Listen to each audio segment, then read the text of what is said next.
Hey everyone, welcome back to the channel. Friends, imagine this for a second. A war where AI-driven tech is picking targets in seconds flat. Autonomous drones are straight up hunting on their own like some sci-fi nightmare. And a single company's software is basically calling the shots on the whole battlefield. This ain't some movie, bro. This is the reality of integrated battlefield tech in 2026. From the insane drone swarms tearing through Ukraine, to Israel's creepy AI-powered kill lists, and the fresh US strikes on Iran. And it's not just tech support anymore. The big tech companies and AI are the ones in the driver's seat now. In this video, I'm stripping back the curtain on how this tech-AI merger is rewriting the rules of combat. We'll look at the massive drone hardware in Ukraine, the controversial targeting algorithms in Gaza, and how US giants like Palantir and Anduril are reshaping the front lines with cloud-based warfare. I'm even breaking down the high-stakes ethics battle between Silicon Valley and the Pentagon. Look, I've been following this stuff closely, and it honestly blows my mind how fast it's all moving. Today I'm breaking it down for you like we're just chilling and chatting, real examples, the exact companies involved, who they're helping, and what it actually means for all of us.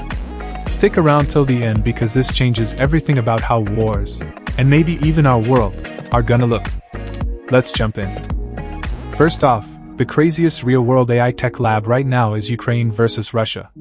Drones, the hardware, are causing 70 to 80% of all the casualties over there. But the real game changer is the AI software sitting inside them. Back in March 2026, Ukraine did something nobody's ever done. They openly shared thousands of hours of real combat drone footage, labeled targets, and battlefield sensor data with tech companies. According to reports from the Ukrainian Ministry of Defense, this was a world first, because nothing you cook up in a lab can touch actual war chaos. And dude, the results? Insane. According to reporting from Army Technology and the Kiev Post, Ukrainian drones pulled off 819,737 video-confirmed strikes in 2025 alone. United 24 Media highlighted that in just 1 month, December 2025, they smashed 106,859 Russian targets. That's a 31% jump in 1 month. It's like watching the future of autonomous tech unfold in real time. Alright, now let's talk about the key tech players. On the Ukrainian side, you've got this startup called Swarmer. Think of them as the Uber for drones. They build the software that lets one person coordinate a whole team of drones to work together as one unit. They got funding from the Brave One Defense Cluster and even support from ex-Google CEO Eric Schmidt. Then there's the German company Helsing, basically Europe's top AI defense startup. They specialize in taking old military hardware and giving it a digital brain to make it autonomous. Bloomberg News and NZZ confirmed they are dropping thousands of AI-powered drones, 4,000 already in the fight, with another 6,000 on the way. And the big American beast? Palantir. They are a massive data mining giant that specializes in taking millions of tiny tech data points, like satellite photos and radio signals, and turning them into a single, clear AI map for commanders. Their Gotham platform is literally nicknamed the AI-powered kill chain. Russia? They're leaning hard on Chinese parts, like 80% of their critical drone tech, plus Iranian designs, and they're trying to catch up through this new BRICS AI thing. Ukraine basically turned this war into the ultimate tech AI testing ground. Ukraine's AI lab is not just Ukraine doing it alone.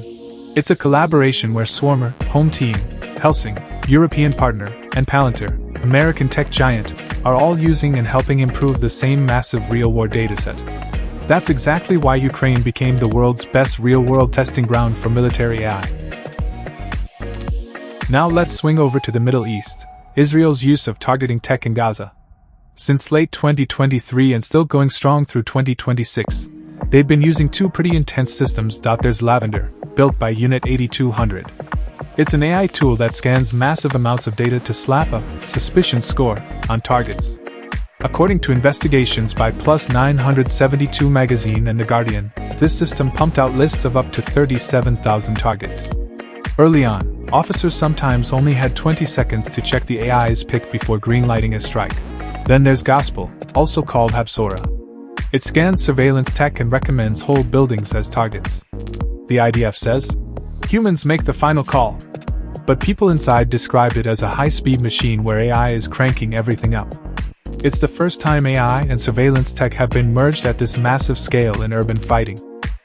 Now the US side, which kicked off big time in February-March 2026 during the joint strikes on Iran. They called it Operation Epic Fury.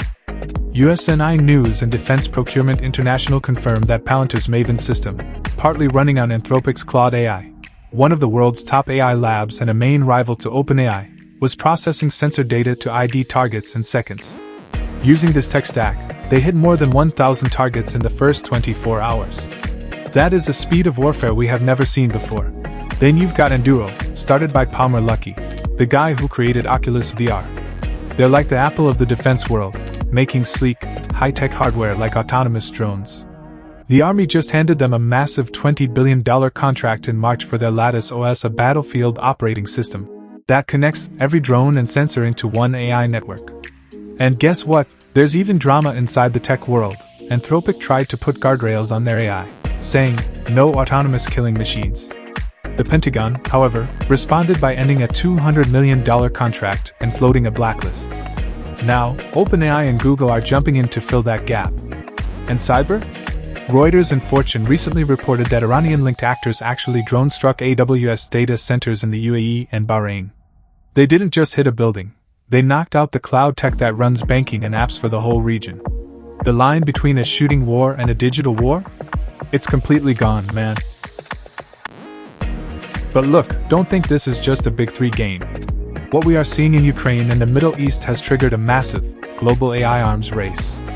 Right now, the United States is leading the charge with a mind-blowing $153 billion acceleration in 2026.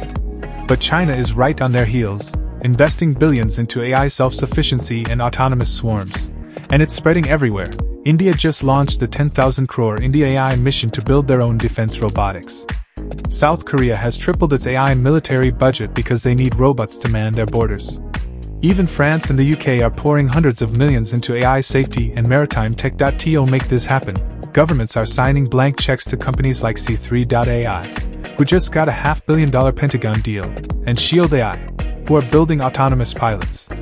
Even Nvidia, the company that makes your gaming cards, is now the primary supplier for the chips that act as the brains for these drones.